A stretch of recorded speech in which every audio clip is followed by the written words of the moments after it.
welcome to yet another training on the YouTube channel. And in today's video, we talk about how to get clients as a freelance digital marketer, and most importantly, charge a premium because that's where most people suck at. Right? They're good with the technical skills, but not so great at negotiating a fair price which they deserve. So we'll talk about both the aspects of how to get clients and how to charge a fair amount, and that is so rightly deserved, right? So first and first, if you are a freelance digital marketer or aspire to be one, or if you're a freelancer in any field, be it designing, video editing, fitness trainer, or any other aspect, so how do you end up getting clients?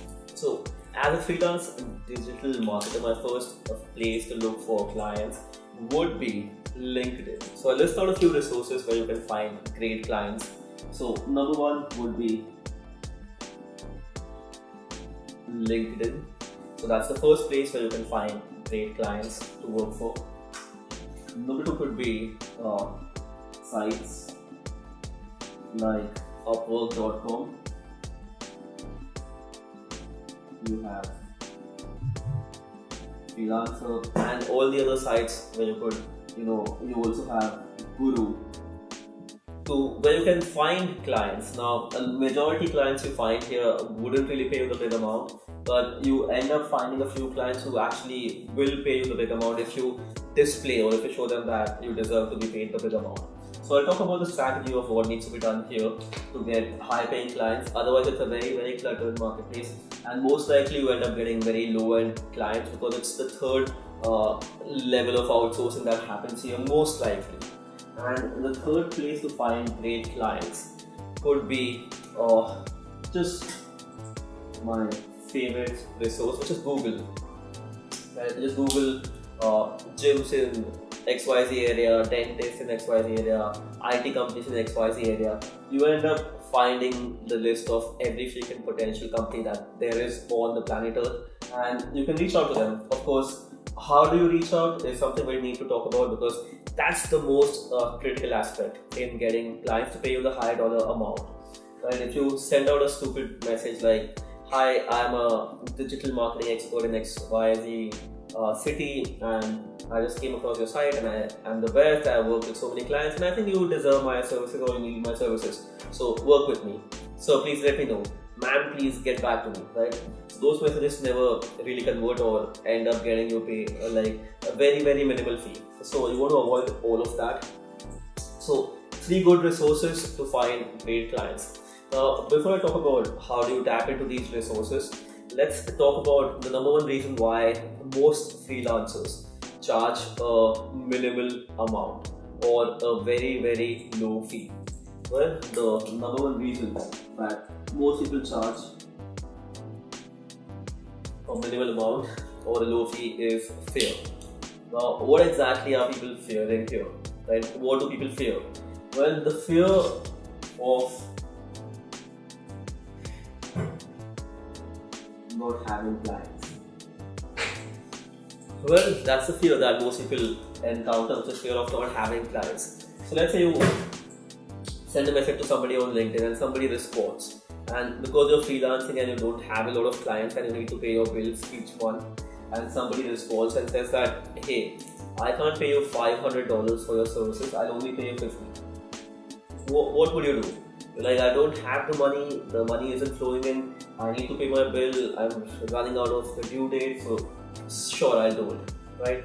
That's one reason why most people or most freelancers pick up clients or sign up clients that pay them a really low dollar amount or low rupees or low ticket size. That's because they fear that they might not end up getting another client, which is a practical scenario, right? Not everybody ends up getting a lot of clients. So then to pay the bills, most people end up signing up clients at a very low dollar amount. And what do you really need to do to charge a high fee? And so how do you end up charging the high fee or the right fee that you so deserve and not get exploited by the clients? Which is keep your pipeline full. Now, what exactly do I mean by this? Keep your pipeline full. And if you have a full pipeline, you will never ever sign up clients that pay you the low dollar amount. So let's define what exactly is the pipeline and how do you keep it full. Right, so I'll get rid of this. Oh, so I'm still on Facebook. That's nice. Hey Facebook, what's happening? So I'll keep talking to YouTube and Facebook. So I hope you guys can hear me fine, and if yes, just drop in a yes, and so that's an assurance that you guys can hear me fine. So coming back to the pipeline thingy. So what exactly is a pipeline and how do you actually keep it full? So let's say that that's the number of leads that you have each month. So when I talk about leads, that's the number of people who are potentially interested in the freelance services that you offer, right? So let's say this is your pipeline, and at the end of it, you have clients or people drop. So either people are dropping out here, or you end up getting the clients. So leads are people who keep flowing in through your pipeline. So this is your pipeline, and leads are people who are interested in your products and services, and they keep flowing into the pipeline. So you have like so many leads each month, and out of which a certain percentage end up becoming your clients, and majority of them drop out, right? So the one reason most people do not charge a really high amount is because the pipeline isn't filled up with leads. So right, most people end up generating very, very few leads, probably about 10 to 15 leads a month per month. And if your conversion rate is 10%, and if you're generating 10 to 15 leads, you end up with one new client a month. Now that's not really huge, and that's probably one of the reasons you're fearful and charging low, because you generate two fewer leads, you're talking to two fewer people, and that's why you end up with few clients. And if there's just one client at the end of the month, you won't be able to pay all your bills and have a great lifestyle, right? So the first reason, or the first thing you need to be doing as a freelancer is to fill up your pipeline with by increasing the leads to about at least 1,000 leads a month. Now, if you have 1,000 leads a month, and let's say you convert people at about 2%, like let's calculate worst case scenario, you do a 2% conversion. So if you're talking to 1,000 people a month, you still end up with a 2% conversion, which is about 20 clients. Now, if you know you're getting about 20 clients and you're talking to 1,000 people, that's really huge, right? So you now know that you are talking to a lot of people are interested in your services, so you don't end up charging low, because you know at the end of the month you have about 20 new clients who might sign up with you.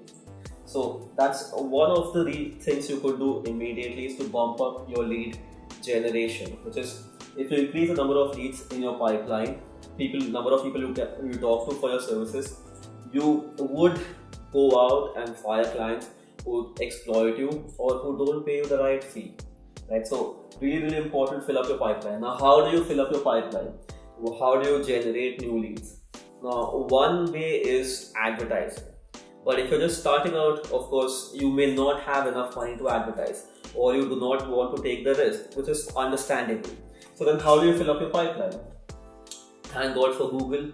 So one way to fill up your pipeline is just Google the list of businesses or the kind of businesses you want to work with, find out their email ID, phone number, and then follow the next thing which I tell you, right? The first thing, find out the email IDs and phone numbers of all the potential businesses that you want to work with. Once you do that, second place you go to is LinkedIn, right? So you go connect with the right people in the company of the businesses that you want to work for. Let's say if you want to work with dentists and offer them DM services, so you go connect with all the dentists on LinkedIn, and by the end of the month you should have about 2,000, 3,000 connections added to your network on LinkedIn, right? So now you have about 3,000 people's email ID. So next thing is you drop them messages. Now, what kind of messages do you drop? This is where the whole science changes. And if you send out a stupid message which is very, very spammy, hi sir, I am the best DM expert, I am the best one out there, I work with 10,000 clients, Do you want my services? It's at the cheapest and the best quality. Sign. Let's talk. Let's sign up. It's not going to convert really well.